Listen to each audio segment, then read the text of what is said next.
For everyone who solves crime from their couch, knows more about forensics than their own job, and has trust issues with small-town sheriffs, Amazon Music's millions of podcast episodes are calling.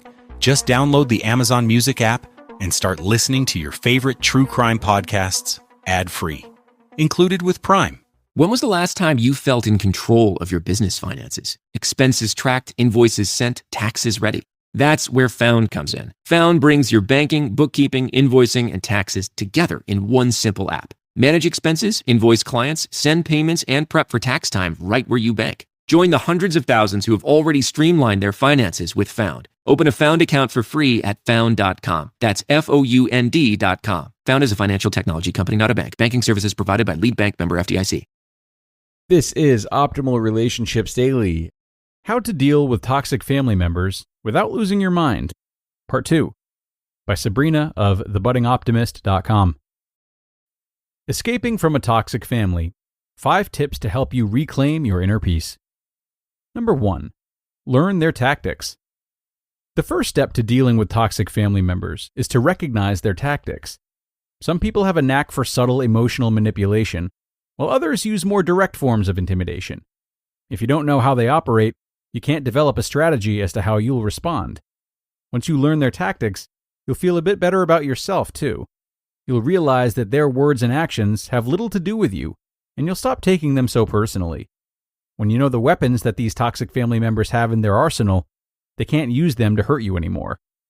So, instead of feeling upset the next time you interact with them, step back and try to observe them with the eyes of a bystander. Listen to what they say and watch what they do, and then ask yourself the following questions. What are they trying to accomplish? Why are they trying to accomplish this? And how do they expect me to respond? When you understand what they're trying to do and how they want you to react, you have a lot more control over the situation and how you feel about it. Number 2, don't engage. Toxic people feed on negative energy and emotions. If you give them the negativity they crave, they'll just keep going. So the best way to stop that toxic cycle is to not engage. I don't mean letting them step all over you like you're an old carpet. You should be assertive and never afraid to stand up for yourself. But you don't have to continue an argument in an effort to get in the last word. You don't have to retaliate by saying or doing something mean to them down the road. And you definitely don't have to rally other family members to support you in a conflict against them. They love it when they know that they can push your buttons and get you all fired up. So don't let them. Number 3, draw a line in the sand. Setting boundaries with family sounds like a harsh thing to do, but it's actually one of the best things we can do to maintain our relationship with a toxic family member. Think of it as saying no so you can say yes. What do I mean by that? Let's say you've decided that your romantic life is no longer up for discussion. Saying no to discussing your romantic life means that perhaps now you can have a civil and even enjoyable conversation about everything else.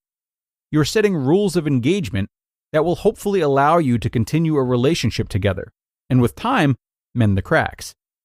But, unfortunately, sometimes even the best intentions cannot salvage our relationship with a toxic family member. If someone is too much to handle despite setting the clearest boundaries, it's time to distance yourself from them for at least a short period of time, or until you're more prepared to deal with them. Number 4, say no to this kind of talk. As tempting as it may be, don't badmouth about a toxic family member to other people. But why? It feels so good to let it out, doesn't it? It's true that toxic people in our family can put a real dent in our happiness. But engaging in negative talk, such as badmouthing, gossiping, and venting about them, can cause further damage to our emotional health. Not to mention, such negative talk can generate more friction amongst family members, and in some cases, lead to ugly interfamily feuds. And if the word gets back to them about what you've said, it'll only make matters worse between the two of you. So, if you don't have anything kind to say about a toxic family member, do yourself a favor and hold your tongue. And number 5, remember what you have within you. Toxic family members can take a lot out of you. They can make you feel unworthy, foolish, and small. But remember, no one has the power to make you feel anything less than amazing if you don't let them. Love, kindness, approval. No one should hold these things over your head as if they are goods to be exchanged. If a toxic family member uses them to get what they want from you, walk away from the bargaining table. You don't need their approval. You don't need their kindness. And you don't need their love. You have all of that within yourself. You just have to remember what's already there. Plus, as I've learned from my own experience, if you hold on to your integrity and be good to others, people will line up to cheer you on and shower you in their love and generosity. Remember what you have within you, and don't let anyone convince you that only they can give you what you need.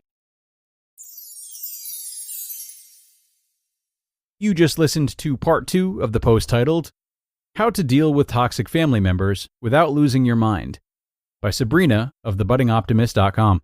Whether you're solving murders during breakfast, cracking cold cases on your commute, or playing amateur detective at bedtime, Amazon Music's got millions of podcast episodes waiting. Just download the Amazon Music app and start listening to your favorite true crime podcasts ad-free, included with Prime. Help Melwood expand opportunities for people with disabilities to find work. Donate your unwanted vehicle to support our workforce development programs in your community. Donating is fast, free, and easy. Call today and Melwood will pick up your vehicle for free as early as tomorrow. To get started, call 1-877-MELWOOD or visit melwood.org. That's 1-877-MELWOOD or melwood.org. Call and expand opportunities today. And thanks a lot to her for sharing. Definitely a lot of information and ideology in both parts of this article, which we appreciate. That first bullet point today got me thinking. Learn their tactics. So she listed some questions along with that one. Questions like, what are they trying to accomplish? And why are they trying to accomplish this? Questions that, of course, are tailored to get us thinking about their intentions. But we might flip these questions onto ourselves too when we consider our place in such relationships. What are we trying to accomplish and why? What do we want from these family members? How is our history with them preventing us from treating them the same way we would treat a stranger exhibiting the same behavior? Do the children in us still need something from them that we once valued and stopped receiving, or perhaps never received at all? Doing this type of work helps us to sort out our own needs and motivations, which will be met more easily if we understand them, rather than or in addition to eradicating people from our lives who don't make them easier. Of course, it's not a bad choice to separate ourselves from certain people, but doing so often invites a lot of important self-reflection that can be easy to pass up on. Okay, and that will bring us to the end, everybody. Part 2 in the books. I hope you took something from this post and that you can see how it might be applied to other poor relationships you have in your life outside of just your family. Have a great rest of your day, and I will see you again tomorrow for another article. That's where your optimal life awaits.